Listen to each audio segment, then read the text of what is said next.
this point, it's lazy and sloppy and hackneyed. To be in a club where, I'm walking down the hall at the comedy club, at the Comedy Store, and, in one room, someone's doing their bit about trans people, and then I get down the hall and there's someone on stage going, well, I guess I got to do my bit about trans people. Like, no, you don't. You don't. It's hack now. I mean, you guys got the freedom you wanted. You can now say whatever you want. They're defeated. Their rights have been denied. The policies that you guys encouraged with your stupid material are now policy. And now, half the people under the umbrella of anti-woke, we've lost a tremendous amount of democratic-leaning ideas and movements. So whether they knew it or not, that's what they were spearheading. So now it's reality, and you want to still keep kicking them? Go ahead. I don't know that the comedians have had that much power. Are you out of your mind? No, I'm being serious. Joe Ray. I'm not going to. No, go ahead. Go ahead. You can't separate. Like, if the movement is like, we're being censored. No, you're not. You're not. There's no constitutional censorship issue with your free speech. You say things, and in a democratic show of an environment, like Twitter or whatever, there's cultural pushback. To frame it as some sort of free speech problem was a misdirect. Why does it have to be the same four things?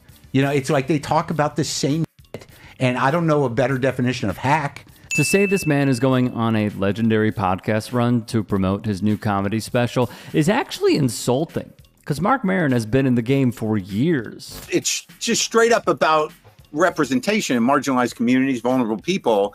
And it's like we don't have to break it all down, but and I know it was never just about the words, but ultimately these guys were marks for the right-wing propaganda machine and absorbed by their agenda and spearheaded, what was in their eyes, I talk about in the special, this ability to say words they wanted to say, but they used anti-woke to dismantle all progressive policy for everybody. Yeah. So it's partially on them, and I can't separate it. Whether they were willing collaborators or just grifting for themselves. I mean, it's like them, And now you have comics.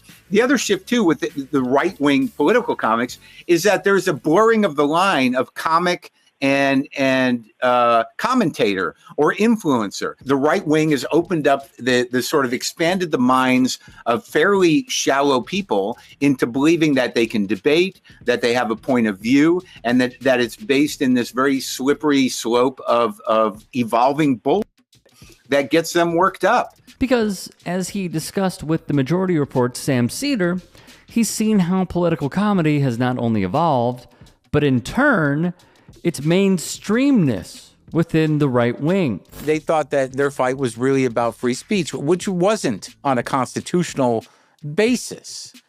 So the entire premise of we're being denied our free speech was based in the active kind of movement of democracy to move forward. When you say anti-woke comics, either you can say specific names, or what do you think of, or who do you think of, or what are you imagining? There's the wormy way to handle it, like Bill Maher, where you're like, hey, I'm as liberal as the next guy, but, the liberals have gone too far with this thing. People are getting, canceled or whatever. But those were corporate decisions based on, I think a misread of the public sentiment, in honoring, which it was good that they did, the kind of fragility of minority communities, based in ethnicity or gender, sexual gender stuff. Rogan and Hinchcliffe and, just a lot of these people just locked into this anti-woke thing. But now,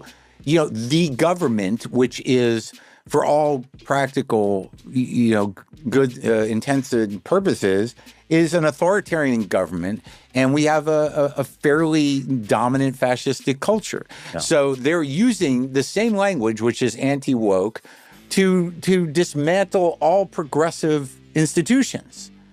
And, whether you like it or not, or whether that's not what you signed up for, you tied yourself to that horse. But this is the reality, is that, democracy was squashed because of the policy now of using anti-woke to dismantle the liberal democratic state is something you didn't shut up about. Vulture's Catherine Van Arendonk wrote, his impression of Theo Von interviewing Hitler gets much of its punch from sounding alarmingly plausible, and it allows Maron to shade in some of his favorite themes on the possibilities and failures of comedians when standing up to authoritarian politics. The anti-woke flank of the new fascism is being driven almost exclusively by comics, my peers. Whether or not they are self-serving or true believers in the new fascism is unimportant. They are of the movement. Whether they see themselves as acolytes or just comics does not matter. Whether they are driven by the idea that what they are fighting for is a free speech issue, or whether they are truly morally bankrupt racists does not matter.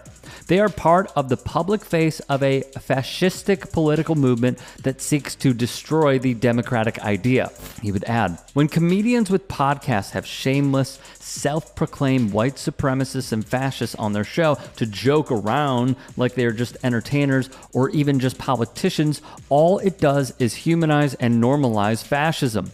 When someone uses their platform for that reason, they are facilitating anti-American sentiment and promoting violent autocracy. In another portion, he types, it may be all self-serving.